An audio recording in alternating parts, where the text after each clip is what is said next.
योग दर्शन की कक्षा में आप सभी का स्वागत है। अपना जो सूत्र चल रहा था,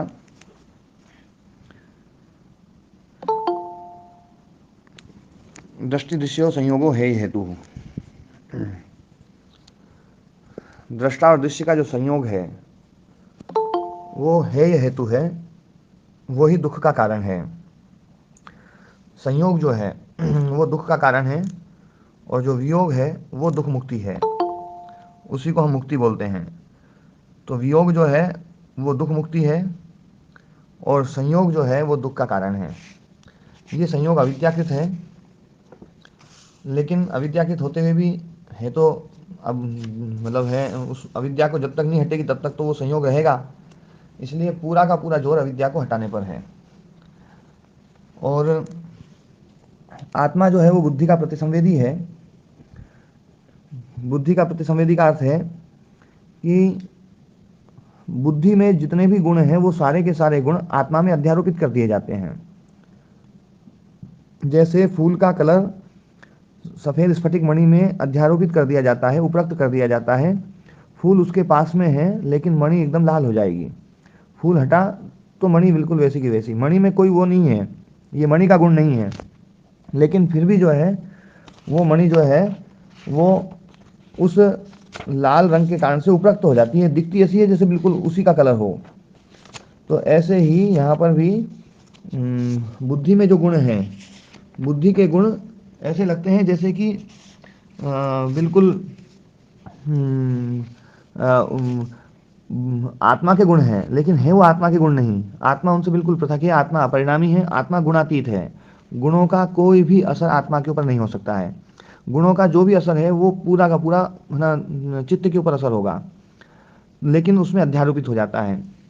एक जगह पर भाष्यकार ने एक बहुत अच्छा वाक्य दिया है। बोले देवदत्तो दरिद्राती, देवदत्त दरिद्र हो गया। बोले क्यों दरिद्र हो गया? बोले ये तो अश्य म्रियंते गावः, क्योंकि उसकी गाय मर गई।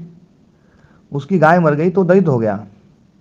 तो फिर आगे भाष्यकार कहते हैं, बोले गवाम एवं मरना तस्य दरिद्रता न स्वरूप हानादिति समः समाधि। मतलब उस जो गाय मरी है तो उससे वो दरिद्र हो गया है, तो दरिद्रता उसका उसके कारण से नहीं है। दरिद्रता दरिद्रता आई है उसकी गाय के कारण से।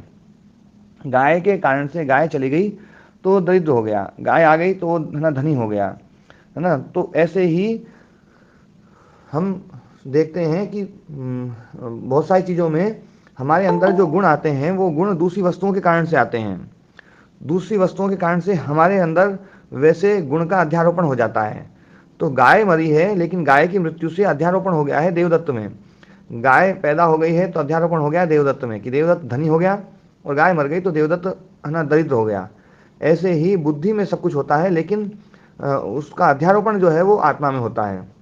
दुखी जो है, सुख दुख ध्यान रखना, सुख दुख बुद्धि में होते हैं, आत्मा में कभी नहीं हो सकते हैं, लेकिन आत्मा में अध्यारोपित कर दिए जाते हैं। ये बात है ना, भाष्यकार भी इस बात को बोलेंगे और बहुत स्पष्ट रूप से बोलेंगे। तो ये प्रतिसंवेदन जिसको समझ में आ जाएगा, बुद्धि का ये स्वरूप समझ में आ जाएगा और आत्मा में अध्यारोपित किस प्रकार से होता है ये बात समझ में आ जाएगी, तो ये पूरा योग दर्शन बहुत अच्छी प्रकार से समझ में आएगा। ये थोड़ी सी बात आप लोगों के आग्रह के बिल्कुल विपरीत है, पुराने आग्रहों को तोड़ने वाली बात है, लेकिन ये बात है यथार्थ सत्य। तो अब ये जो संयोग है, इस संयोग को भी थोड़ा सा समझ लें।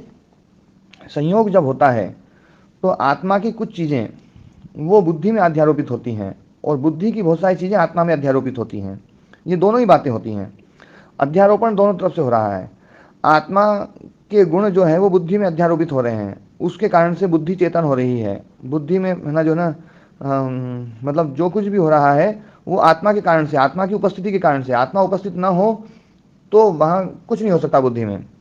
लेकिन है ना, ये जो बात है इस बात पर इतना जोर नहीं दिया जाता है। बुद्धि के गुण जो अध्यारोपित कर दिए जाते हैं आत्मा में, उसके ऊपर ज़्यादा जोर दिया जाता है कि भैया ना जो है सुख दुख है ये आत्मा के गुण हैं, प्रयत्न जो आत्मा का गुण है, भोक्तृत्व आत्मा में है, कर्तृत्व आत्मा में है, ये सारे गुण जो है वो आत्मा में अध्यारोपित कर दिए जाते हैं।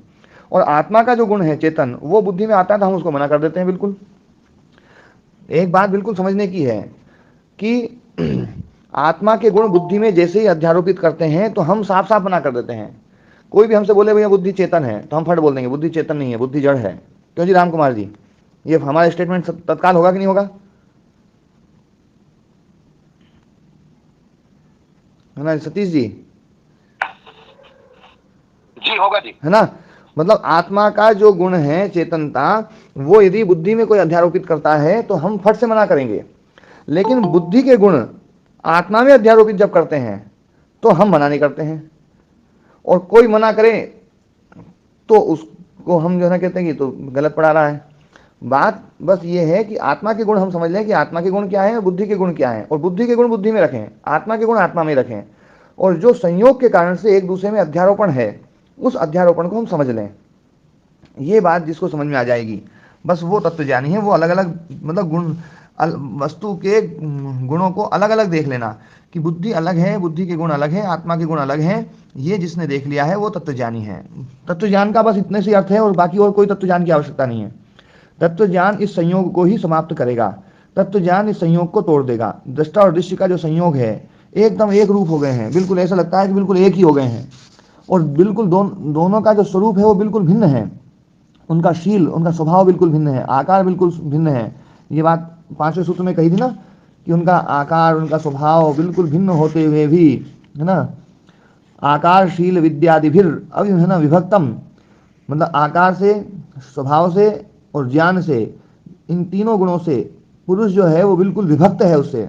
लेकिन उस विभक्त को न देखते हुए कुरिया तत्व आत्मबुद्धि मोहेना, आत्मबुद्धि हम कर लेते हैं, है ना, जो है उचित में, तो मोह के कारण से, मूर्ता के कारण से जो है। तो ये बात जो है ना हर जगह कही कि इनका स्वरूप बिल्कुल भिन्न भिन्न है, लेकिन फिर भी जो है संयुक्त हो गए हैं अविद्या के कारण से, मोह के कारण से। मोह अविद्या है, तो है ना जो है इसके कारण से हमारा जो है ये संयोग हमें दिखाई देता है। तो अविद्या कृत संयोग है, और इस अविद्या के संयोग को हमें हटाना है। अविद्या को हटाएंगे तो संयोग हट जाएगा।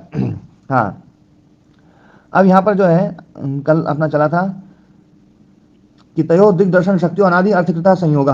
दिग्दर्शन शक्ति का जो संयोग है वो अनादि है, अर्थकृत अविद्याकृत है। हे हेतु वही दुख का कारण है, दुखस्य कारणम इत्यर्थ। तथा चोक्तम, और इसलिए ऐसा कहा है, तत्संयोग हेतु विवर्जनात् स्याद अयम आत्यंतिको दुख प्रतिकारः। ये संयोग का जो हेतु है उसको खत्म करने पर, मतलब संयोग खत्म करने पर, संयोग का हेतु है अविद्या, अविद्या खत्म होगी तो संयोग खत्म होगा। तो संयोग हेतु विवर्जनात् स्याद अयम आत्यंतिको दुख प्रतिकारः, तो आत्यंतिक दुख प्रतिकार हो जाएगा, बिल्कुल है ना, कभी दुख नहीं हो सकता है। तस्मात् दुख हेतु हो परिहार्यस्य प्रतिकार दर्शनात्। अच्छा, और इसी में देखो, तथा चोक्तम तत्संयोग हेतु विवर्जनात् स्यात् अयम आत्यंतिको दुख प्रतिकारः, ये आत्यंतिक दुख प्रतिकार होता है। कस्मात्, क्यों? दुख हेतु हो परिहार्यस्य प्रतिकार दर्शनात्, दुख का जो हेतु है, मतलब वो संयोग या अविद्या दोनों में से कोई भी ले सकते हैं, तो परिहार्यस्य वो परिहार्य है। ध्यान देना, दुख हेतु को परिहार्य कहा गया है, अपरिहार्य नहीं है। दुख हेतु परिहार्य है। जो लोग दुख हेतु को परिहार्य नहीं मानते हैं उनके लिए दुख हमेशा बना रहेगा। वो फिर चाहे मुक्ति में चले जाएं तो फिर वापस आना पड़ेगा, चाहे कुछ भी होना पड़ेगा। लेकिन योग दर्शन दुख के हेतु को परिहार्य मानते हैं, वो अपरिहार्य नहीं मानते हैं। परिहार्य, परिहार्य का मतलब होता है जिसको हटाया जा सकता है। तो दुख का हेतु जो है ना, जो परिहार्य है, उसके प्रतिकार दर्शनात्, उसके हटाने से दुख प्रतिकार, प्रतिकार दर्शनात्, मतलब ये कहा गया ना आत्यंतिक दुख प्रतिकार, आत्यंतिक दुख प्रतिकार होता है। कैसे होता है? तो मतलब दुख हेतु के परिहार्य, मतलब जो परिहार्य दुख हेतु है उसके प्रतिकार दर्शनात्, उसके हटाने से, उसके हटने से दुख हट जाएगा। तद यथा, अब जैसे उदाहरण दे रहे हैं, तद यथा पाद तल से भेद्यता, पाद तल जो है अपने पैर का जो तलवा है उसमें एक गुण है कि कांटे से वो भिद जाता है। तो पाद तल में भेद्य गुण है, भेद्यता। भेद्य मतलब कांटे के द्वारा भिदना। और कंटक से भेद्यत्वम, और कंटक में भेद्यत्व गुण है, वो भेद देता है। मतलब इसमें भेद्य है, वो भेदक है। कंटक में भेदक गुण है, पाद तल में भेद्य गुण है। और परिहार कंटक से पादानुदिष्ठानम, तो परिहार क्या है? या तो कांटा पैर के पास में ही ना आए, या फिर पाद त्राण व्यवहितेन वा, या फिर जो पैर के तलवे को बचा सके ऐसा जो त्राण है उस त्राण के है ना व्यवहित होने पर आए। मतलब कांटा जो है सीधा पैर से न छुए, पाद त्राण के व्यवधान से छुए। पाद त्राण मतलब जो पैर को बचा सके, जिसको कांटा भेद न सके, जिसको कांटा भेद न सके, ऐसे पाद त्राण के व्यवधान से है ना जो है ना कांटा रहे, मतलब कांटा सीधे संपर्क में कभी ना रहे। तो जब वो नहीं रहे, ऐसी स्थिति होगी तो कांटा भेद नहीं सकता, भले ही कांटे में भेदत्व गुण भले ही हो और है ना तलवे में भली भेद गुण हो, लेकिन यदि कांटा उसके पास में नहीं आएगा या फिर आए तो बीच में जो है एक पादत्राण का व्यवधान हो, यदि ऐसी स्थिति होगी तो कांटा जो है भेद नहीं पाएगा। एतत्रयम यो वेद लोके, लोक में जो इस तीन चीज को जानता है, स तत्र प्रतिकारम आरभमाणो भेदजम दुखम ना आपनोति, वो उस प्रतिकार को है ना जो प्रारंभ किया हुआ, जो है ना कांटे से अपने आप को बचाने का जिसने अपना है ना बंदोबस्त पूरा कर लिया, ऐसा वो भेदजम दुखम न आपनोति, उस भेदज दुख, भेदज से उत्पन्न होने वाला, कांटा जब भेदता है तो उस भेद से जो उत्पन्न होने वाला दुख है, उस दुख को वो व्यक्ति है ना जो है ना उससे बच जाता है, ना आपनोति उसको प्राप्त नहीं करता है। अकस्मात तृत्वोपलब्धि सामर्थ्यादिति, क्योंकि उसको तृत्व की उपलब्धि हो गई है। तृत्व की उपलब्धि मतलब भेद्यता, भेदृत्व और परिहार, मतलब है ना उसको ये पता चल गया है कि कांटा भेद सकता है और जो पैर का तलवा है वो भिद सकता है और उसका परिहार किया जा सकता है। ये तीन चीज जिसको पता चल जाएगी तो वो तृत्वोपलब्धि सामर्थ्य, तृत्व की उपलब्धि के सामर्थ्य से वो उस कांटे के है ना भिदने के दुख से वो बच सकता है। तो ये बात यहाँ पर कही। अत्रापि है ना ऐसे ही इस संसार में भी, मतलब जो उस जिसने दुख क्या है, दुख का हेतु क्या है और दुख हेतु का उसको उसका उपाय क्या है, ये दुख का हेतु और दुख हेतु की मुक्ति का उपाय, ये तीन चीज जिसको पता चल जाएगी, वो तीन चीज पता चलने पर वो व्यक्ति जो है ना दुख से मुक्त हो जाएगा। और जिसको पता चलेगी मतलब पता चलने पर उसका प्रारंभ भी करना पड़ेगा, उसको आरंभ करने वाला व्यक्ति इन तीनों चीजों को जान करके और उस दुख मुक्ति के लिए जिसने अपना प्रयत्न प्रारंभ कर दिया है और प्रयत्न उसने फलीभूत कर लिया है, तो उस व्यक्ति को दुख नहीं हो सकता। अब एक बहुत अच्छी बात यहाँ पर आगे कही जा रही है, अत्रापि तापकस्य रजसा सत्वमेव तप्यम। जो रजोगुण है वो तापक है, वो तप्त करता है। सत्व रजस तमस, है ना सतीश जी, इसमें दुखदाई कौन है, सुखदाई कौन है, दुखदाई कौन है, अज्ञान वाला कौन है? तो सतरजतम के तो जानते हैं जी हम कि हाँ सत्व है, उसी को मान रहे हैं जी सुखदाई। हाँ सत्व सुखदाई है। हाँ जी, और रज है वो चंचल दुखदाई। हाँ जी, और तमो भी, तमस जो है अविद्यादायी, अज्ञानदायी, हाँ जी, ये अज्ञान का रूप हाँ जी, है ना, सुख दुख जी मोह, सुख दुख अज्ञान, जी, है ना। तो ये जो रजोगुण है ना ये दुखदायी है, इसी को बोलते हैं तापक, ये तप्त करता है, दुखित करता है। ठीक है। रजोगुण दुखित करता है, तो रजोगुण दुखी किसको करता है? रजोगुण क्या आत्मा को दुखी करता है या रजोगुण चित्त को दुखी करता है? तो अब यहां पर ये बात बिल्कुल क्लियर कही जाएगी, इसमें फिर इसके बाद में फिर संदेह नहीं रहना चाहिए कि अत्रापि तापकस्य रजसा सत्वमेव तप्यम, जो रजस का जो तापक गुण है, वो तापक गुण वाला जो रजस है, वो उसका जो तप्य है, वो जिसको तपाता है, वो सत्वमेव, सत्वम मतलब बुद्धि सत्वम, बुद्धि सत्वम, सत्व में सत्वम यहाँ मतलब चित्तम, चित्त का एक नाम है सत्व। तो सत्व जो है उस सत्व को ही है ना ये रजोगुण तप्त करता है। ध्यान देना, रजोगुण तप्त करता है, वो है ना बुद्धि तत्व को ही तप्त करता है और किसी को तप्त नहीं करता है। अकस्मात क्यों? तपि क्रियाया कर्मस्थत्वात्, तपि क्रिया कर्मस्थ होने के कारण से। ध्यान देना, कुछ क्रिया कर्ता में रहती है, कुछ क्रिया कर्म में रहती है। जैसे देवदत्तः गच्छति, देवदत्तः गच्छति, अब यहां पर देवदत्तः ग्रामम गच्छति, देवदत्त गांव जा रहा है। तो देवदत्त गांव जा रहा है तो गमन क्रिया किसमें है, देवदत्त में है या गांव में है? देवदत्त में महाराज जी, देवदत्त में है ना, गमन क्रिया देवदत्त में है। लेकिन जो है तप रजोगुण है ना किसी को तपा रहा है, किसी को दुखी दे रहा है, दुख दे रहा है। तो ये जो दुख दे रहा है, तो ये जो दुख देने वाली जो क्रिया है, तपाने वाली जो क्रिया है, ये है ना कर्ता में होगी या कर्म में होगी? ये महाराज जी कर्म में होगी। हाँ, तपन क्रिया कर्म में होगी। तप्त जो होगा ना, देखो रजोगुण तापक है और तप्त जो होगा वो कर्म होगा। मतलब रजोगुण बुद्धि को तप्त कर रहा है, रजोगुण बुद्धि को दुखी कर रहा है, बुद्धि तत्व को दुखी कर रहा है।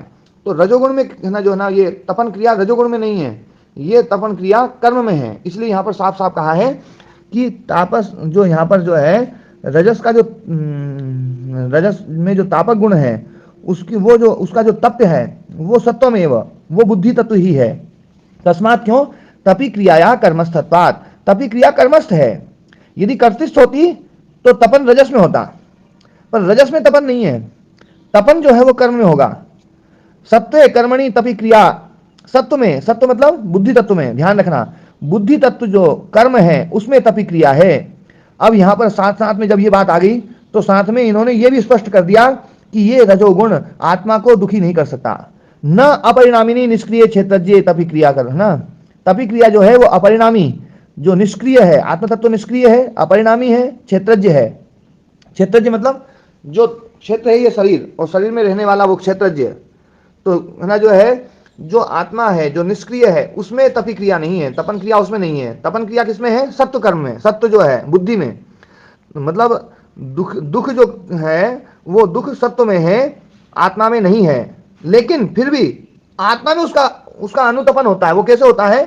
दर्शित विषयत्वात् असत्य, दर्शित विषयत्वात् सत्य तो तप्यमाने तदाकारानुरोधी पुरुषो अनुतप्यते, क्योंकि बुद्धि के आकार वाला पुरुष हो गया है ना, दर्शित विषय होने के कारण से, या मतलब जो है वृत्ति सारूप्यता के कारण से वो जो बुद्धि का जो स्वरूप है वो आत्मा में अध्यारोपित हो गया है, तो उसके कारण से पुरुष जो है वो अनुतप्यते, तपता हुआ दिखाई देता है।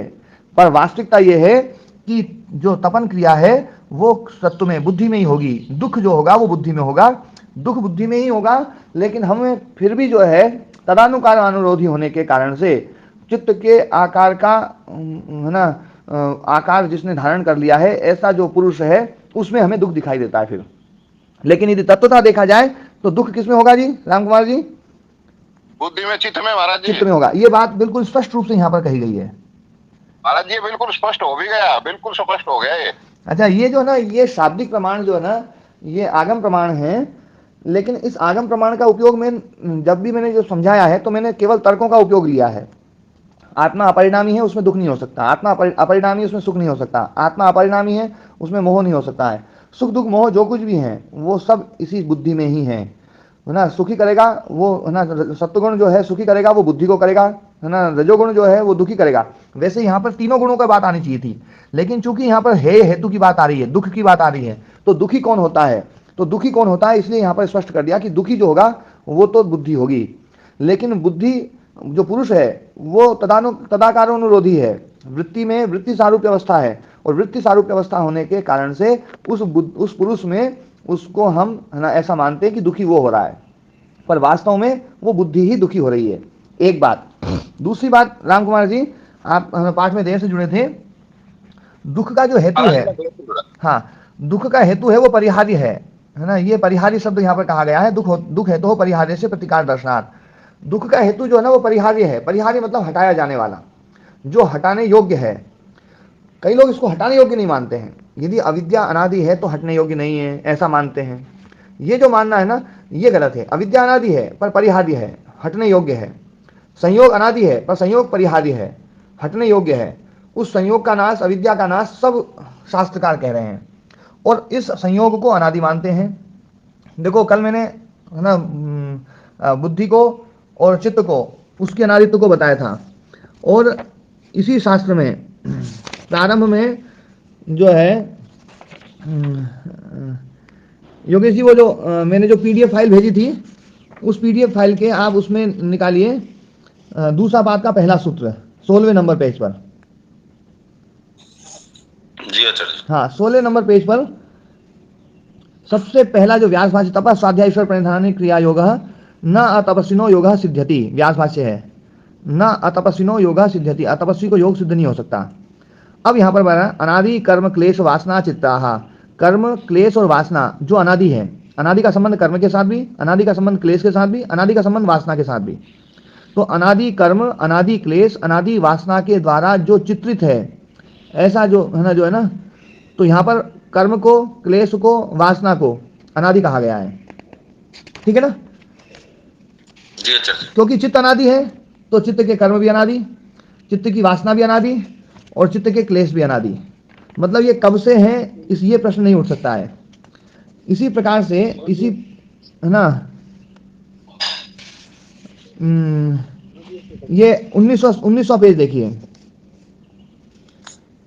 19वें पेज में बीच में एक पैराग्राफ है, 2 पैराग्राफ है ना, जो ना बराबर बराबर से, तो उसमें दृष्ट जन्म वेदनीयस्तु है ना, ये वाला पैराग्राफ, दृष्ट जन्म वेदनीयस्तु एक विपाक आरंभी भोग हेतुत्वाद द्विपाक आरंभी वा भोगायु हेतुत्वाद नंदीश्वरवद नहुष्वदिति क्लेश कर्म विपाक अनुभव निर्मितता भी तु वासना भी अनादिकाल सम्मूर्छितम इदम चित्तम।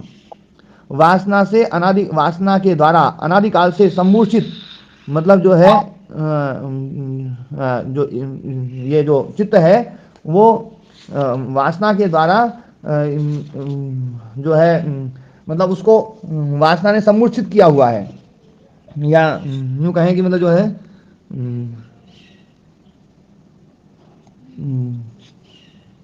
मतलब वशीकृत किया है या अभिभूत किया है अनादिकाल से वासना के द्वारा जो वशीभूत हो गया है चित्त। तो यहाँ पर चित्त के साथ में अनादिकाल की बात जोड़ी है ना। और उसी से नीचे 2 लाइन देखो, वासना ताश्च अनादिकालीना, वासना जो है वो अनादिकालीन है। आधी बात है योगेश जी, ये देख रहे ना आप पेज। इसी प्रकार से 20वें पेज में देखिए, 20वां पेज जो है परिणाम ताप संस्कार दुख जो ना, इसमें अनादि दुख स्रोतो है ना विप्रसितम योगिना में प्रतिकूलान, ये नीचे से 5 लाइन ऊपर, एवं इदम अनादि दुख स्रोतः, मिल गया आचार्य जी, एवं इदम अनादि दुख स्रोतो, हाँ विप्रसितम योगिनम एवं प्रतिकूलात्मकत्वात् उद्वेजयति। ये दुख स्रोत जो है ना अनादि है, मतलब दुख स्रोत अविद्या अनादि, विद्या के कारण से संयोग अनादि, संयोग के कारण से दुख अनादि, लेकिन ये परिहार्य है, ये इसको परिहार्य कहा गया है, ये हटाने योग्य है पर है अनादि, ठीक है ना। इसी में देखो जो है 20वें पेज की नीचे से दूसरी लाइन के अंत में, त्यक्तम उपादानम अनादि वासना विचित्रया चित्तवृत्तिया, अनादि वासना के द्वारा विचित्रित जो चित्तवृत्तियां हैं, अनादि वासना को यहाँ पर भी अनादि कहा गया। फिर 21वें सूत्र 21वें पेज में सबसे शुरू में तदेवम अनादिना दुख स्रोतसा, यहाँ पर भी अनादि बात कही गई है ना।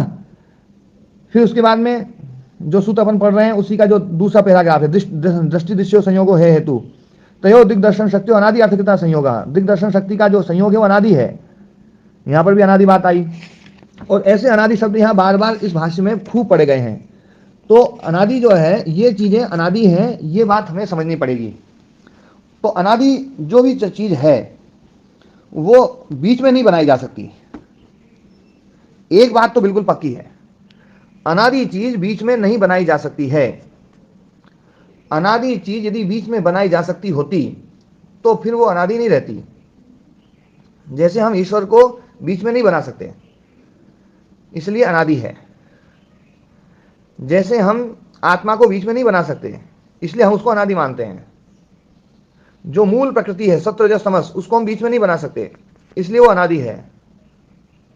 और ये सारा संसार ये परिणामी है, इसलिए ये नाशवान है, इसलिए इसको अनित्य कहा गया है ना, जो है ये हाँ जी जी स्वामी जी एक मिनट है ना, एक मिनट जी योगेश जी।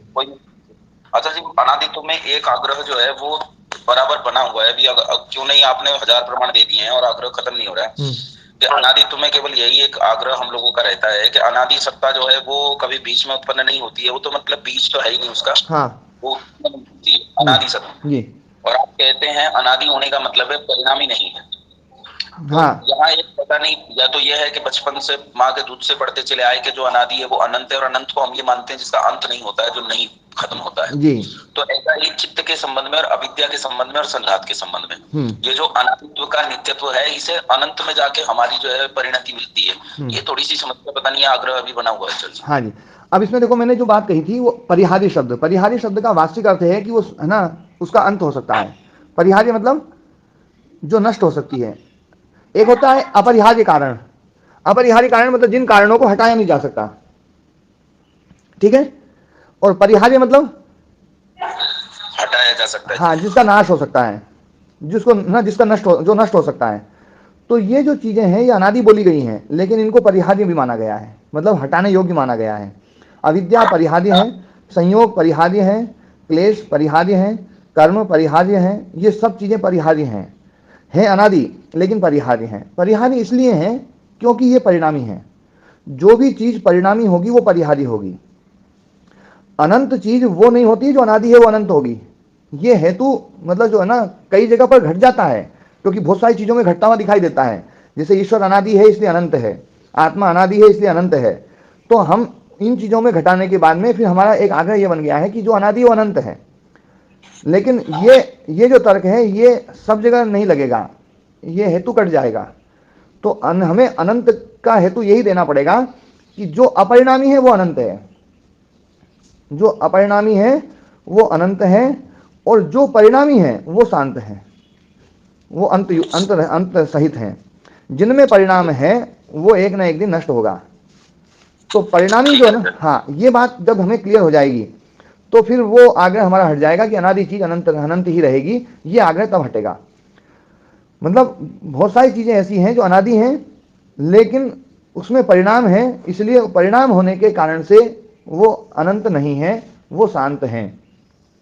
आत्मा चूंकि अपरिणामी है, मतलब ये तो देखो बात बिल्कुल समझ में आने वाली बात है ना योगेश जी, कि यदि किसी वस्तु में कोई बदलाव न हो। आचार्य जी, आपका तर्क मुझे समझ में आ रहा है और आपकी बात मुझे समझ में आ रही है, लेकिन शायद एक चीज हम लोगों में डाल दी गई है ना, वो ऐसी मतलब अपरिहार्य चीज डाल दी गई है ये हमारा है वो टूटेगा नहीं। जी, हाँ, वो टूटना बड़ा मुश्किल हो रहा है। तो जी, तो वो बस यही बात है कि जिस चीज में बदलाव नहीं होगा तो वो हमेशा टिकी रहेगी, और बदलाव होगा तो टिक नहीं सकती वो। ओम महाराज जी। हाँ, ओम जी, ओम जी। महाराज जी, ये अब आपके तरफ से समझ में आया है कि हमारी समाधियों वगैरह में क्यों नहीं होता। ये अगर बदल के खत्म नहीं होगी तो समाधि भी नहीं लगेगी। हाँ, व्यवहार में सारा यही तो चल रहा है। जैसे आपका गुरु जी का जो उदाहरण आ रहा है ना, कि वो आत्मा का चिंतन कर रहे थे, तो बस वो यही है, जब चीज रुक रही है तो हटेगी भी वो। बगैर समाधि लगे, बगैर बगैर रुके, बगैर फिर वो हटती है, जब तो लगती है समाधि जी। और जो आदमी मजबूत हो जाते हैं ज्ञानवान, वो किसी भी चीज का दुख वगैरह नहीं महसूस करते, तो वो उसको एक तरह से रोक दिया तो हटती भी है चीजें। यही तो सारा प्रोसेस आगे जाके समाधि में फिर वो बता नहीं पा रहा कि भाई समाधि वाला क्या है। बाकी अच्छा, व्यवहार में भी हम देखते हैं जब हमें ज्ञान हो जाता है तो हम उस चीज में विचलित नहीं होते। बस वो यही तो सारा सिस्टम है, यही प्रोसेस थोड़ा सा और आगे निकल जाएगा, आखिरी तोड़ है वो जी। मैं जहाँ तक सोचता हूँ जी, यदि चित्त में, हाँ जी जी, राम कुमार जी, मेरा प्रश्न यहाँ ये था कि वैसे राम कुमार जी विषय बिल्कुल अलग हो गया था आपकी उससे, लेकिन राम कुमार जी जो कहना चाह रहे थे वो ये कहना चाह रहे थे योगेश जी कि यदि चित्त में परिणाम नहीं होता तो चित्त में समाधि भी नहीं लगती। ठीक बात है ना, समाधि लग रही है इसका मतलब चित्त में परिणाम है। ठीक है, लेकिन मेरा प्रश्न लगता ठीक है। हाँ, नहीं, वो बात उसी रूप में है कह रहे हैं कि जहां परिणाम है वहां फिर अंतता की तरफ जाएगी चीजें। लेकिन आचार्य जी, मेरा जो प्रश्न है ना, वहाँ राम कुमार जी शायद इस बात को समझेंगे। अब तक जो हमने पढ़ा है वो ये पढ़ा है कि अविद्या जो है प्रकृति और पुरुष के परस्पर मिलन से उत्पन्न होती है। ये एक ऐसा पदार्थ है जो उत्पन्न होता है और नष्ट होता है, और इसकी उत्पत्ति प्रकृति में जब पुरुष गमन करता है या उसके साथ संयुक्त होता है, प्रकृति के साथ पुरुष संयुक्त होता है, तो उस समय अविद्या उत्पन्न होती है। लेकिन यहाँ आचार्य जी, हाँ, एक मिनट आचार्य जी को पूरा बोलने दीजिए जी। जी आचार्य जी, और यहाँ उत्पन्न होती है तो नष्ट भी होगी। नष्ट हुए बिना समाधि नहीं होगी, ये तो पक्की बात है, ये तो निश्चित है बात के। जब तक वो नष्ट नहीं होगी तब तक समाधि नहीं लगेगी। अविद्या के हटे बिना समाधि नहीं लग सकती है। लेकिन वो हटती इसलिए है क्योंकि उत्पन्न हुई है, ये फीड करके हम लोगों में डाला गया है जी। अब इसमें क्या है, जो कारण था उसको कार्य बना दिया गया, और जो कार्य था उसको कारण बना दिया गया। संयोग के कारण से अविद्या नहीं है, अविद्या के कारण से संयोग है। बिल्कुल उल्टा है। मतलब अविद्या अनादि है। यदि हम ये कर देते हैं कि संयोग हुआ और संयोग के बाद में अविद्या उत्पन्न हुई है, तो फिर जो है ना सबसे बड़ा प्रश्न ये खड़ा हो जाएगा कि भैया संयोग फिर किस बात को लेकर के हुआ है, संयोग का कारण क्या रहेगा। यहां पर संयोग का कारण अविद्या को माना गया है। अविद्या अनादि है, जिसका अनादि कारण है उसका कार्य भी अनादि है, इसलिए संयोग अनादि है। और संयोग अनादि है तो ये कर्म क्लेश विपाक सब जो है ना ये अनादि है, ये वासना अनादि है, और इसके कारण से जो दुख हो रहा है वो दुख अनादि है। तो ये पूरा का पूरा प्रोसेस अनादि मानना पड़ेगा। इसमें से एक भी चीज को सादी मान लेंगे, एक भी चीज को सादी मान लेंगे तो ये सारी की सारी चीज शादी हो जाएगी, और फिर इसकी उत्पत्ति किससे हुई है, ये बड़ा भयंकर बखेड़ा खड़ा हो जाएगा, है ना जी आचार्य जी? ठीक है आचार्य जी। ओम जी गुरु जी। हाँ ओम जी, ओम।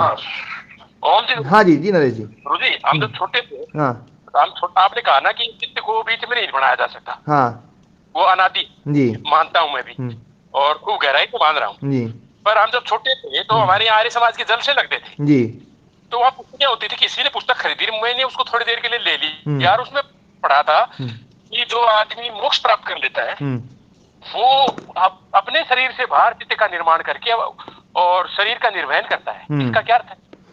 ये जो है ना, ये प्रोसेस बड़ी गड़बड़ है। ये चित्त जो है ना, सारे दुख की जड़ तो ये चित्त है। चित्त को दुख की जड़ कहा है, सुख की जड़ नहीं कहा है। और यदि मुक्ति में जाने के बाद में फिर चित्त बना लिया तो वहां नहीं, वो शरीर रहते हुए है, शरीर रहते हुए, हाँ शरीर रहते हुए जो चित्त बनता है ना, वो चित्त बनता नहीं है वास्तव में। उसमें एक निर्माण चित्त शब्द का प्रयोग होता है। निर्माण चित्त का मतलब है चित्त को शुद्ध कर लिया, चित्त को शुद्ध करने का लिए रूप में वहां निर्माण चित्त शब्द का प्रयोग है। तो इसमें भी आता है निर्माण चित्त। जो योगी है, योगी निर्माण चित्त होता है। निर्माण चित्त का मतलब है उस चित्त को बिल्कुल निर्मल कर लिया उसने। अच्छा, ये अर्थ है। हाँ ठीक है। हाँ जी, ओम स्वामी जी नमस्ते। नमस्ते जी, नमस्ते। स्वामी जी एक प्रश्न ये है कि जब आत्मा जो है अप्रणामी है, हाँ, और जड़ वस्तु उसको कहते हैं जो सुख का और दुख का अनुभव नहीं करती। हाँ जी, जड़ वही हुआ ना जो ना सुख का अनुभव करती है ना दुख का अनुभव करती है। अब जब दुख उत्पन्न होता है कोई भी, आत्मा अप्रणामी है और चित्त जड़ वस्तु है, हाँ ये फिर दुख अनुभव करने वाली वस्तु कौन सी हो गई? हाँ जी, अब इसको अपन समझते हैं ना। देखो, हाँ जी, दो चीज लिख लो आप, पुरुष और चित्त, है ना, दोनों को लिख लीजिए। ठीक है, अलग अलग, है ना जी। अब इसमें देखो चित्त के क्या क्या गुण हैं। वो जो 7 आपने बताए थे, हाँ, सारे गुण चित्त के हैं। निरोध, धर्म, संस्कार, परिणाम, जीवन, चेष्टा, शक्ति, है ना। इसी प्रकार से सुख दुख मोह, सुख दुख मोह भी किसके हैं? ये भी चित्त के हैं, क्योंकि सत्व रजस तमस रूप ये है, पुरुष तो नहीं है, है ना जी? नहीं। अच्छा, अब अपन देखते हैं, पुरुष को देखते हैं पहले, है ना, क्योंकि अपने को संघात सुखी दिखाई दे रहा है, संघात सुखी दिखाई दे रहा है, संघात दुखी दिखाई दे रहा है। तो ये सुख पुरुष में है क्या? पुरुष में नहीं है। इसलिए हमें क्या मानना पड़ा कि संघात में एक दूसरी चीज जोड़नी पड़ी। देखो, चित्त क्यों जोड़ना पड़ा, चित्त क्यों जोड़ना पड़ा, मैं ये समझा रहा हूं। तो ये समझाने के लिए आपको पुरुष पे टिकना पड़ेगा। पुरुष पे टिकना पड़ेगा कि संघात सुखी होता है, क्या सुख पुरुष का गुण है? नहीं, इसलिए चित्त को जोड़ना पड़ा। क्या संघात दुखी होता है, तो क्या दुख पुरुष का गुण है? नहीं। चेष्टा क्या पुरुष का गुण है? नहीं, है ना। क्या शक्ति पुरुष का गुण है? नहीं, है ना। क्या, है ना, कर्म जो है, विपाक, आशय, ये पुरुष के गुण है? नहीं। ये सब, है ना, इस पुरुष के गुण नहीं है। इसलिए कोई दूसरी चीज हमें जोड़नी पड़ेगी जिसमें ये सारे गुण हो। तो हम चित्त को ले आए। ठीक है। ठीक है। फिर प्रश्न खड़ा कर दिया, बोले यार फिर यदि सब ये गुण संघात में यही था तो चित्त के सारे गुण मिल रहे हैं, तो चित्त को रख लो, कि पुरुष को क्यों रख रहे हो? हाँ। तो बात आ गई कि भैया चित्त जड़ है, हाँ, और संघात चेतन है। संघात चेतन के समान काम कर रहा है। हाँ, चेतन के समान काम कर रहा है। तो ये तो जड़ है। तो ये तो जड़ है, तो संघात में एक ऐसी चीज लानी चाहिए जो चेतन हो। हाँ, ठीक है। इसलिए पुरुष को लेकर के आए। ठीक है। ठीक है ना। तो पुरुष के कारण से इसमें चेतनता आ गई, बुद्धि में जी। और बुद्धि के कारण से सुख दुख मोह क्रिया, है ना, कर्म विपाक आशय भोक्तित्व कर्तृत्व, वो सारा का सारा इस पुरुष में आ गया। इसमें बुद्धि में आ गया। बुद्धि के कारण से पुरुष में आ गया। बुद्धि के कारण से, अच्छा, बुद्धि के कारण से पुरुष में अध्यारोपण हो गया। किसका? दुख का, सुख का, मोह का, कर्म का, क्लेश का, विपाक का। ये सारे बुद्धि के जो गुण थे वो इसमें घुस गए, इसमें घुसते हुए दिखाई दे गए, और इस पुरुष के गुण इसमें बुद्धि में घुस गए। ठीक है। हाँ। पुरुष का गुण जो चेतन गुण है वो बुद्धि में घुस गया। ठीक है। ठीक है ना। लेकिन अब हम जो मानते हैं, देखो मैं मतलब शब्द का प्रयोग करता हूं कि आर्य समाजी जो आजकल उपदेशक होते हैं या जो उपदेश देने वाले होते हैं, जो मतलब इतना ज्यादा जिन्होंने शास्त्राभ्यास नहीं किया है, वो भी पुरुष का जो चेतन गुण है वो बुद्धि में घुसता हुआ भी उसको उसका गुण नहीं मानते। इसमें तो बिल्कुल स्पष्ट है, उसमें कोई दिक्कत नहीं है ना। जैसे शरीर चेतन दिखाई दे रहा है कि नहीं दे रहा है? हाँ, शरीर चेतन दिखाई दे रहा है, लेकिन कोई भी आर्य समाजी या कोई भी पौराणिक इसको चेतन नहीं मानता। जी। मानता है क्या? नहीं मानता, नहीं मानता है। इसमें बिल्कुल स्पष्ट है, चेतन दिखाई दे रहा है लेकिन चेतन नहीं मानते हैं।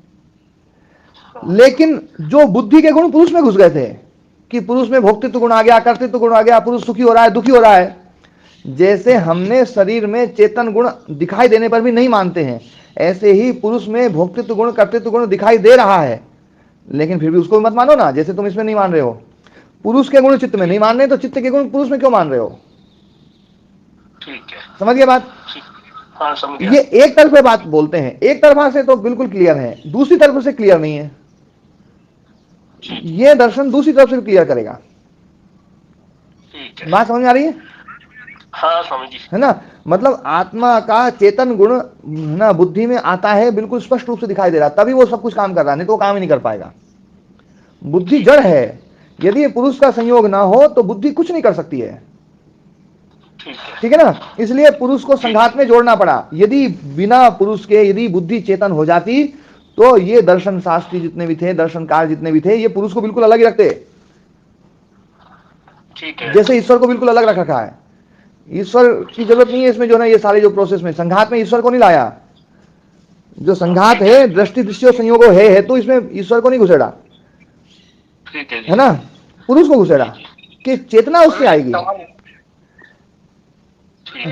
हाँ जी, जी देवदत्त जी, एक मिनट जो है इस विषय को मैं पूरा कर दूं, फिर आपका सवाल लूंगा।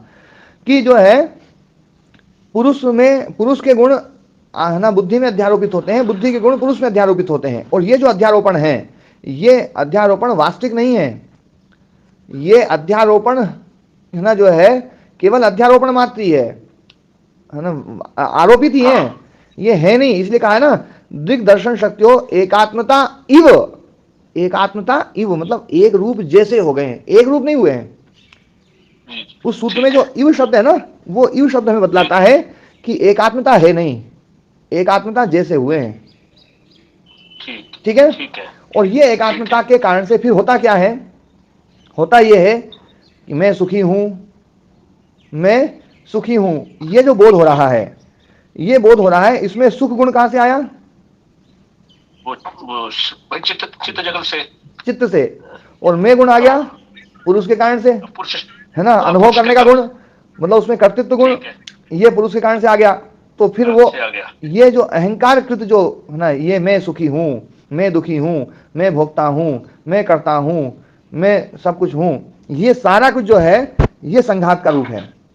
अब इसमें से संघात हटाओ, संघात हटाओ तो वहां केवल हूं हूं बचेगा, मैं भी नहीं बचेगा, और हूं हूं में से है ही बचेगा बस।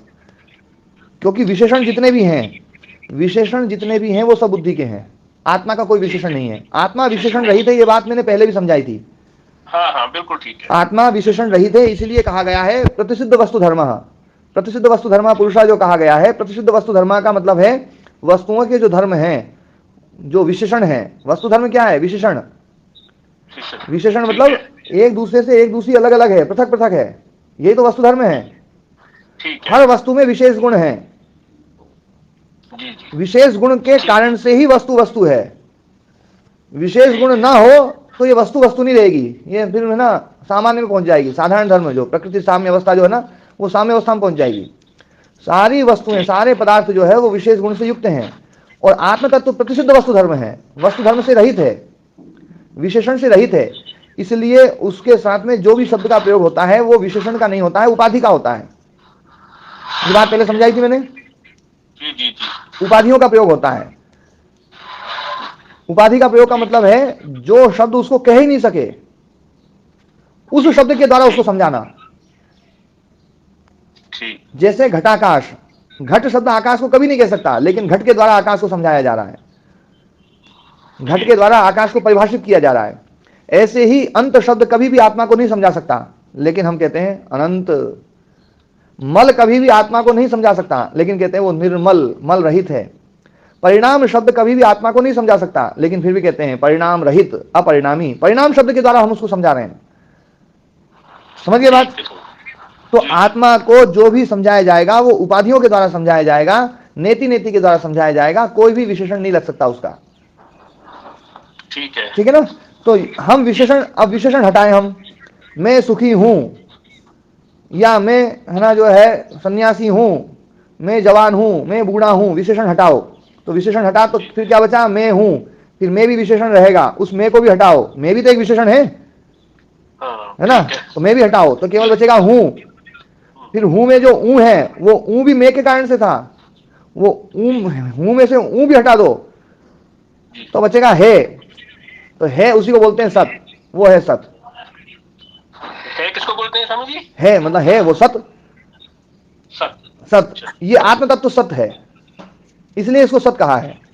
असतो मां सदगमय, असत से सत की ओर ले चलो। ये सारा संसार असत है, क्योंकि ये है नहीं हो सकता, ये अभी है, आगे नहीं रहेगा, पीछे नहीं था। जिस रूप में अभी है उस रूप में कभी नहीं रहेगा, परिणामी है। जो परिणामी है वो है नहीं हो सकता, जो परिणामी है वो है नहीं हो सकता। आत्मा कभी था नहीं हो सकता। ये संसार था होता है कि मैं ऐसा था, ये संसार ऐसा था, जिसमें था लग जाएगा ना वो सत नहीं हो सकता। बहुत गंभीर बात बोल रहा हूं, बहुत सरल भाषा में। इसको बड़ा दिमाग लगा के दोबारा सुनना पड़ेगा स्वामी जी। जिसमें था लग जाता है या जिसमें होगा लग जाता है वो सत नहीं है। आत्मा में कभी होगा नहीं लगेगा, आत्मा तो है बस वो है, वो सत है, इसलिए उसको सत कहा है। और उस सत को जो माने उसी को कहा है आस्तिक। और जो उस सत्य की बात बतलाए वो है सत्य विद्या, वही वास्तव में सत्य है, वही विद्या है, वही अक्षर है। यया तद अक्षरम अधिगम्यते सा परा विद्या, वो विद्या है, बाकी सब अविद्या है। इसलिए विद्या और अविद्या दो भेद किए गए हैं। जो सत्य की तरफ ले जाए वो है विद्या, जो असत्य की तरफ ले जाए वो है अविद्या, है ना। तो इस संसार में था लगता है। हाँ जी, ओम जी, ओम जी, राम कुमार जी। महाराज जी, कल मैं यही प्रश्न पूछने वाला था जो आपने क्लियर किया है। हाँ जी जी, विद्या क्या है? हाँ तो ये विद्या और अविद्या का जो भेद है ना, यदि हम वास्तव में देखें, वैसे तो देखो अविद्या को हम विद्या बोलते हैं। ये अविद्या मतलब यूं नहीं है कि मतलब ये मतलब ये झूठा नहीं है। असत का मतलब हम झूठा बोलते हैं। असतो मां सदगमय मतलब उसका हम अर्थ करते हैं असत्य से सत्य की ओर ले चलो। तो असत्य से सत्य की ओर मतलब झूठ से सच की ओर ले चलो, वहां ये अर्थ नहीं है। वहां अर्थ है असत, जो सत नहीं है, जो सत नहीं है तीनों कालों में। हाँ, तीनों कालों में जो एक जैसा न रहे वो है सत। तीनों कालों में एक जैसा जो रहता है वो है सत, और जो तीनों कालों में एक जैसा नहीं रहता है वो है असत। असत, ठीक है, ठीक है ना। जो एक रूप रहने वाला है वही सत है,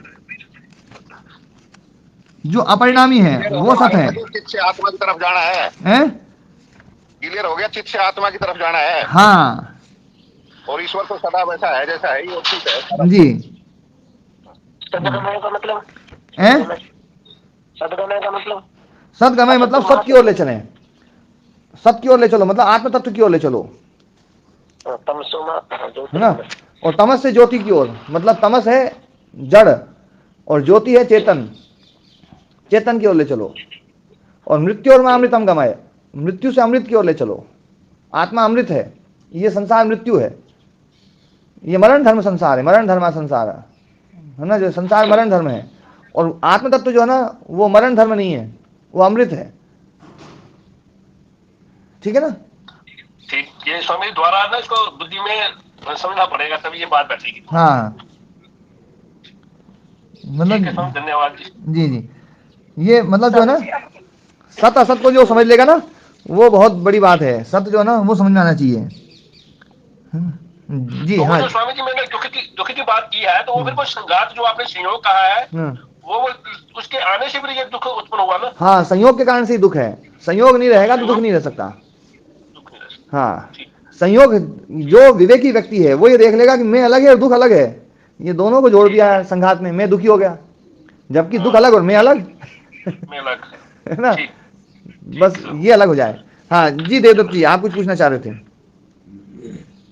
हाँ गुरु जी, मैं तो ऐसा जो आरंभ था उसी में हूँ, और आपने स्पष्ट किया कि जो दुख होता है वो रज के कारण से, रजस गुण के कारण से उत्पन्न होता है जी, और उसको भोगने वाला चेतन होता है।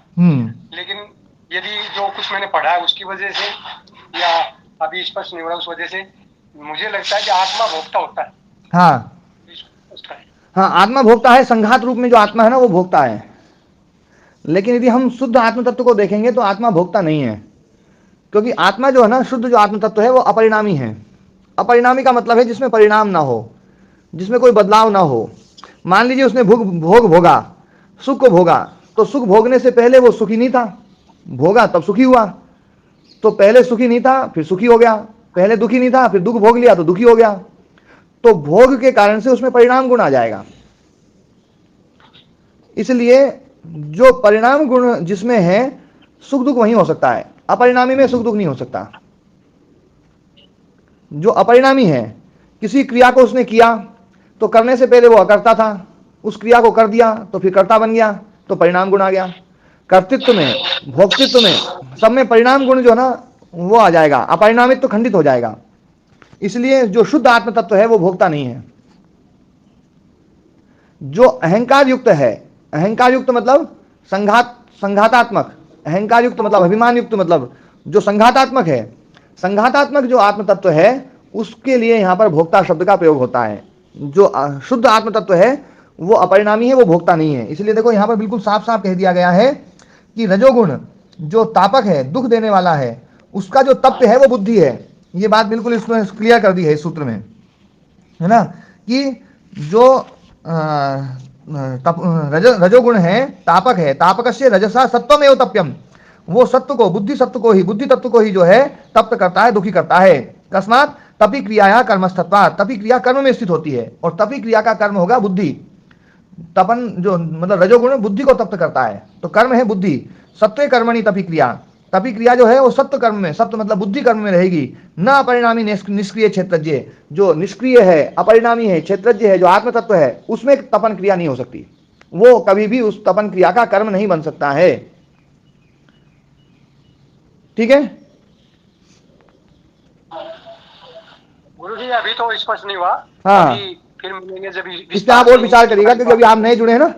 पर ये जो ना, आपने गीता को भी पढ़ा होगा, नायम हंति न हन्यते, वो तो सही है ना तो ये मारता है ना इसको कोई मार सकता है।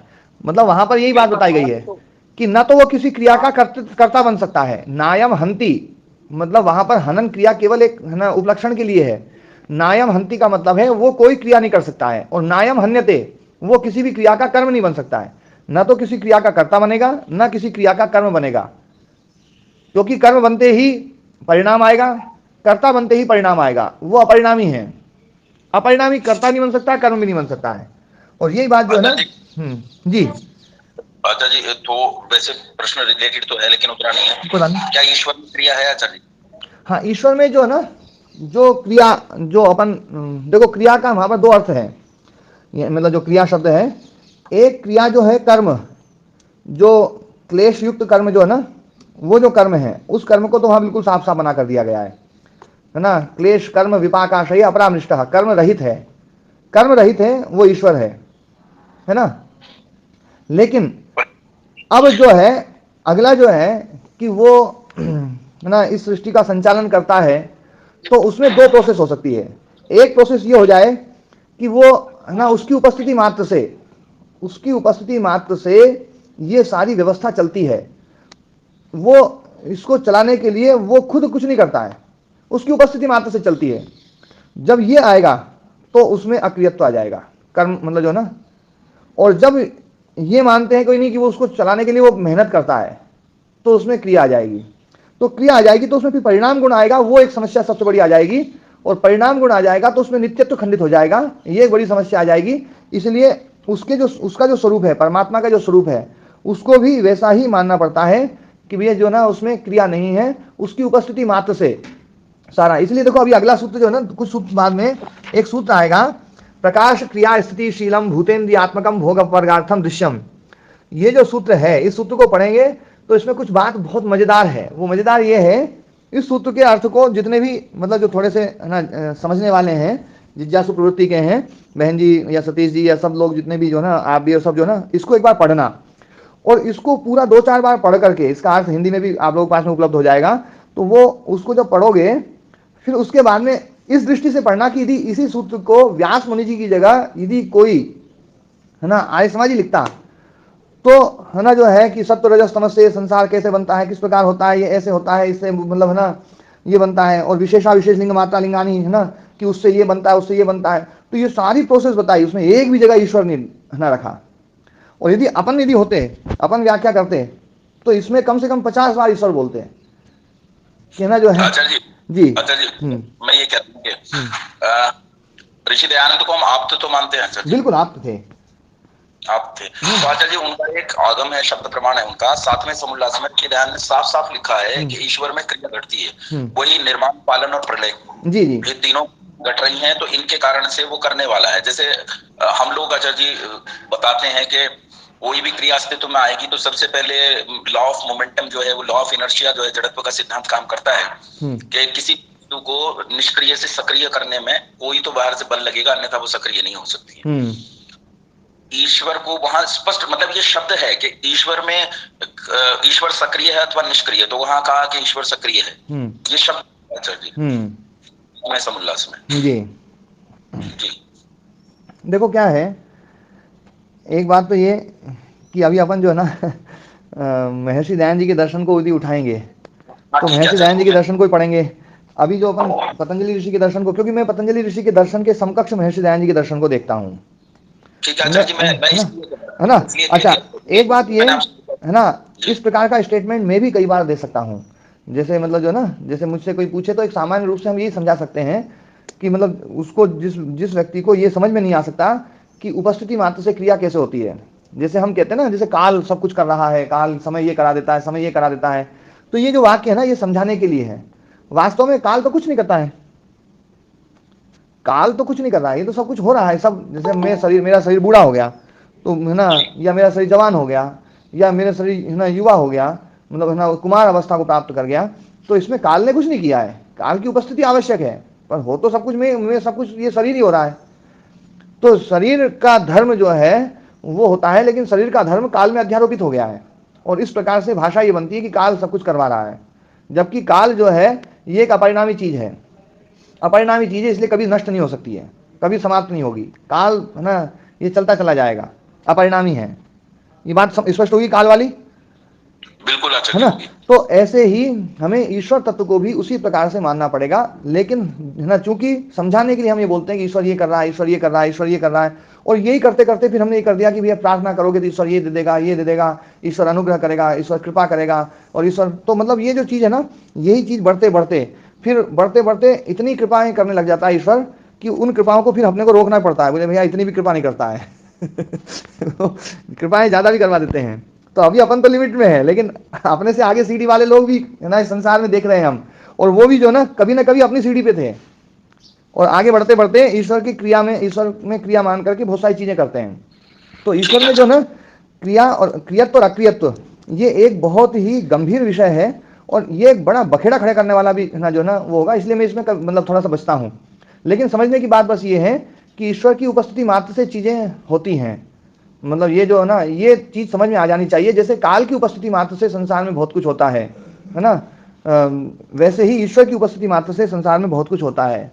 और ईश्वर जो है वो नियंता जो है, सबको नियंत्रित करने वाला, वो उसकी उपस्थिति मात्र से नियंत्रित होती है चीजें, इसलिए उसको नियंता कहा गया है। क्योंकि ये सब जो है ना, हाँ जी, गुरुत्वाकर्षण क्या करता है? अपने आप ही खींचते हैं हम लोग। हाँ अपने आप खींचते हैं। गुरुत्वाकर्षण जो है ना वो, पर एक वो गुरुत्वाकर्षण क्या है उसमें, मतलब उस चीज ईश्वर को समझाने के लिए गुरुत्वाकर्षण का है ना स्वरूप समझा करके भी हम समझा सकते हैं, पर वो आंशिक है। क्योंकि गुरुत्वाकर्षण जो है उसकी उपस्थिति मात्र से चीजें खिंचती हैं, है ना, और वो कहीं पर घनीभूत होता है, कहीं पर अघनीभूत होता है। जैसे यहाँ पर आप रहेंगे तो है ना जो है उसमें आकर्षण बहुत ज्यादा रहेगा, जैसे जैसे ऊपर जाएंगे वैसे वैसे उसका घनत्व कम हो जाएगा, तो उसमें आकर्षण कम हो जाएगा। लेकिन ईश्वर में ऐसा नहीं है, वो हर जगह एक रस है। वो बस इतनी बात उसमें ना अंतर है, उसमें समझने की बात। जी जी महाराज जी, ईश्वर के बारे में वो इक्षण शब्द भी तो लगता है, ये क्या शब्द है? ईश्वर इच्छा नहीं है, इक्षण है, ऐसा कुछ बोलते हैं। वो क्या है, चीजों को ना, उन्हीं चीजों को, क्योंकि इच्छा समझाएंगे तो इच्छा समझाएंगे। ईक्षण का मतलब होता है प्रेक्षण, प्रेक्षण का मतलब होता है, जैसे परीक्षा शब्द सुना है महाराज जी? परीक्षा का मतलब क्या होता है? तो हमने किया है उसकी परीक्षा देना की। परीक्षा मतलब का ये नहीं है। परीक्षा का मतलब है कि आप बैठे और आपको सब तरफ से देखा जा रहा है। परितः ईक्षणम, परीक्षणम, सब ओर से जो देखते हैं वो है आपकी परीक्षा। आपसे कोई भी कुछ भी पूछ सकता है। परीक्षा जो है वो आप में नहीं है, परीक्षा दूसरे लेते हैं। परीक्षण जो है ना, परीक्षण का मतलब है अच्छे से देखना, अच्छे से देखना, उसको है परीक्षण। किसी चीज का हम परीक्षण कर रहे हैं, सोने का परीक्षण कर रहे हैं, सोना अच्छे से देख रहे हैं, अंदर से भी घुस के देखेंगे, ये है परीक्षण। सब ओर से, हर प्रकार से। परिता ईक्षणम परीक्षणम, है ना। तो ये ईक्षण जो होता है वो है देखना। ठीक है। ओम स्वामी जी हाँ, ओम नमस्ते जी। जी बहन जी। स्वामी जी, सब बातें समझ में आती है, लेकिन एक चीज नहीं समझ में आती। जैसे महर्षि दयानंद जी ने भी तो पतंजलि जी को या महर्षि वेदव्यास जी को पढ़ा होगा, तो इतनी सारी चीजों को पढ़ करके इतनी बड़ी गलती कैसे हो सकती है कि उन्होंने उस चीज पे कुछ नहीं बोला हो? नहीं देखो, ये गलती मैं है ना, इसको गलती बिल्कुल नहीं मानता हूँ बहन जी। इसको हम गलती जो ना, यदि आप थोड़ा सा और ज्ञान को अर्जित करेंगे ना, और धीरे धीरे दर्शनों को पढ़ेंगे आप, तो है ना, आपको लगेगा कि वास्तव में है ना, मेरा जो कहने का भाव है वो ये नहीं है कि वो गलत बोल रहे हैं। नहीं स्वामी जी, वो तो आपकी श्रद्धा हम जानते भी हैं अच्छी तरह से। मतलब वो गलत, बिल्कुल गलत नहीं बोल रहे हैं। हाँ, अलग अलग स्तर के व्यक्तियों के लिए अलग अलग प्रकार की बातें बोलनी पड़ती हैं, और भाषा में कुछ नियम भी होते हैं, भाषा के कुछ नियम होते हैं, उसमें बोलना ऐसा ही पड़ता है। जैसे मैंने उदाहरण दिया ना, कि जैसे काल सबको कर रहा है, काल सबको पका रहा है, सांप काल सबको मार रहा है ना। तो काल तो कुछ भी नहीं कर रहा है, लेकिन भाषा का प्रयोग इस प्रकार से होता है। और है ना, देखो क्या है, हम एक बात और देखें। चलो हम यदि ये सब कहते हैं भैया, चलो ईश्वर की उपस्थिति सब कुछ हो रहा है, ईश्वर कुछ नहीं कर रहा है, तो थोड़ी देर के लिए हम ईश्वर को हटाएं। ईश्वर को जैसे हटाएंगे तो वैसे ही कोई भी चित्त अपने कर्म का जो दुखदायी फल है उसको लेना क्यों चाहेगा? बिल्कुल भी नहीं लेना चाहेगा। वो तो बिल्कुल नहीं लेना चाहेगा। और अब लेने वाला वो खुद ही है, कोई दूसरा तो है नहीं जी। कोई दूसरा है नहीं, तो फिर वो लेगा नहीं। अच्छे ले लेगा, बाकी को छोड़ छाड़ देगा। इसलिए ईश्वर की व्यवस्था वो आवश्यक है कि ये जो ना यहाँ पर जो है मतलब अव्यवस्था ना बने। तो उसकी उपस्थिति मात्र से ही जो ना ये मतलब हमारा उसमें से नियंत्रण समाप्त हो जाता है, और नियंत्रण उसका रहता है। उसकी उपस्थिति मात्र से नियंत्रण है।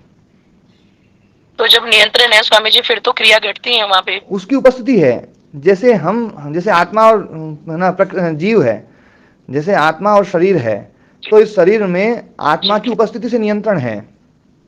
आत्मा की उपस्थिति से नियंत्रण है, पर आत्मा इसमें कुछ भी नहीं कर रहा है। आत्मा निष्क्रिय है या नहीं है? वो आपने तो समझाया है। तो योग दर्शन भी बोल रहा है, इसको तो सभी मानते हैं। निष्क्रिय पुरुषः अकर्तरी पुरुषे, अकर्तरी आत्मा नहीं, वो करता नहीं है, अकर्ता है, वो निष्क्रिय है। ये बात तो बार बार आती है ना। आज भी जब हम पढ़ रहे थे तो आज भी यहाँ पर आया था। देखो आज जो सूत्र पढ़ा है, उस सूत्र में जो है न अपरिणामिनी निष्क्रिय क्षेत्रज्ञ तपि क्रिया वर्तते। अपरिणामी जो निष्क्रिय क्षेत्रज्ञ है उसमें तपि क्रिया मतलब दुख जो है ना उसमें नहीं है, तपन उसमें नहीं है, अपरिणामी है, निष्क्रिय है। तो निष्क्रिय शब्द बार बार आता है। तो जब उसमें क्रिया नहीं है, लेकिन उसकी उपस्थिति से शरीर व्यवस्थित हो रहा है या नहीं हो रहा है, चित्त व्यवस्थित हो रहा है जी। तो ऐसे ही उस परमात्मा तत्व की उपस्थिति से ये सारा संसार व्यवस्थित होता है। उसमें उसके कर्तृत्व की जरूरत नहीं है, लेकिन फिर भी बोला जाएगा, बोल दिया जाएगा। ये भाषा का एक नियम है, या इसको समझाने के लिए बोल दिया जाता है। जी। तो इसलिए इसमें ना महर्षि दयानंद जी को अपन गलत माने, ऐसा नहीं है। महर्षि दयानंद जी केवल समझाना चाह रहे हैं, इस विषय को समझाना चाह रहे हैं, और वो ना जो है हम समझ भी सकते हैं इस चीज को। और आज जो इतना सब कुछ मैं समझा पा रहा हूँ, वो सब ऋषि की कृपा से ही समझ पा रहा हूँ। उनकी कृपा तो बहुत ही अनंत कृपा है ना। लेकिन अभी जब योग दर्शन समझाएंगे ना, तो योग दर्शन में समझाते ही जो ना चीजें इतनी ऐसी आएंगी, जैसे अब आत्मा में क्रिया जो है यदि हम ले लें, मान लो चलो हम ना जो ना एक बार को ये मान लें कि आत्मा का एक गुण है चेष्टा। आत्मा का चेष्टा गुण ले लिया अपन ने, और ये अपन ने समझा दिया कि ये चेष्टा आत्मा का गुण है। तो ये सब वाक्य जो आते हैं, निष्क्रिय अपरिणामिनी है ना, क्षेत्रज्ञ वो निष्क्रिय है, या है ना निष्क्रिय पुरुषः, या है ना पुरुष अकर्ता है पुरुष, ये सब वाक्य आएंगे, ये समझ में नहीं आएंगे, इसको समझाना ही कठिन हो जाएगा। जी। इसलिए मैं इस दर्शन को पढ़ाऊंगा ना, तो इस दर्शन को पढ़ाते समय मेरा एक भाव ये रहेगा कि मैं और दूसरी चीजों की लाइन समझा पाऊं या नहीं समझा पाऊं, पर इस दर्शन की कोई भी लाइन आप मुझसे समझेंगे तो मैं उसको समझा तो सकूं। जी बिल्कुल स्वामी जी, बिल्कुल। इसलिए मैं शुरू से सिद्धांत ऐसा लेके चलता हूं कि मतलब जो है ना, क्योंकि जो इसका मूल सिद्धांत है, इस दर्शन का मूल सिद्धांत है कि आत्मा निष्क्रिय है, आत्मा अकर्ता है, आत्मा अभोक्ता है, आत्मा भोक्ता नहीं है ना। यहाँ तक कि भोग और अपवर्ग ये आत्मा में नहीं है। अपवर्ग है ना बुद्धि का है गुण है, भोग बुद्धि का गुण है, भोग और अपवर्ग बुद्धि के गुण है, समाधि बुद्धि का गुण है। अभी तो ये भी नहीं समझे थे हम मतलब यदि हमने बात करूं तो समाधि आत्मा की मानते थे सब, इस कक्षा में बैठने पर सब समाधि, कक्षा में शुरू में जब बैठे थे, कक्षा से पहले समाधि आत्मा का गुण मानते थे, जबकि समाधि चित्त का गुण है। बिल्कुल बिल्कुल स्वामी जी, बिल्कुल। हाँ, तो है ना, यहाँ तक कि जो असंप्रज्ञात समाधि है, निरोध धर्म, वो भी है ना जो है, वो भी आत्मा का गुण नहीं है, वो भी चित्त का गुण है। निरोध धर्म संस्कारा परिणामोथ जीवनम चेष्टा शक्तिश्च चित्तस्य, है ना, धर्मा दर्शन वर्जिता चित्तस्य धर्मा, ये चित्त के धर्म है। निरोध धर्म चित्त का है।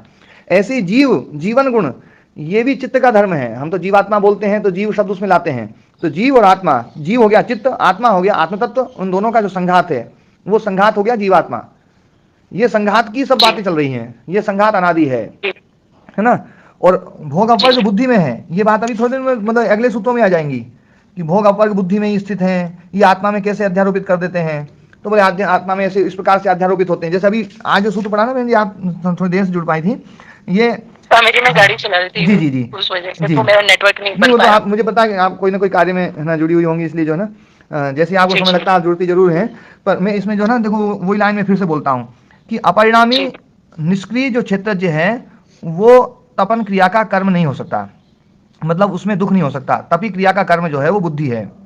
अब दर्शित विषयत्वात् असत्य तु तप्य माने, दर्शित विषयत्वात् सत्य तु तप्य माने, है ना, तदाकारानुरोधी पुरुषो अनुतप्यते। सत्य जो है पहले तप्यमान होता है, वो दुखी होता है, मतलब सत्य मतलब चित्त, चित्त जो है वो पहले दुखी होता है, और दुखी होने के कारण से तदाकारानुरोधी, उस सत्व के आकार का अनुरोधन करने वाला, उसका अनुसरण करने वाला जो पुरुष है, जो वृत्ति सारूप्य रूप वाला, मतलब वृत्ति सारूप्य मतलब जब पुरुष जो है वृत्ति सारूप्य अवस्था है, तो वृत्ति सारूप्य अवस्था में चित्त के आकार का अनुगमन करता है।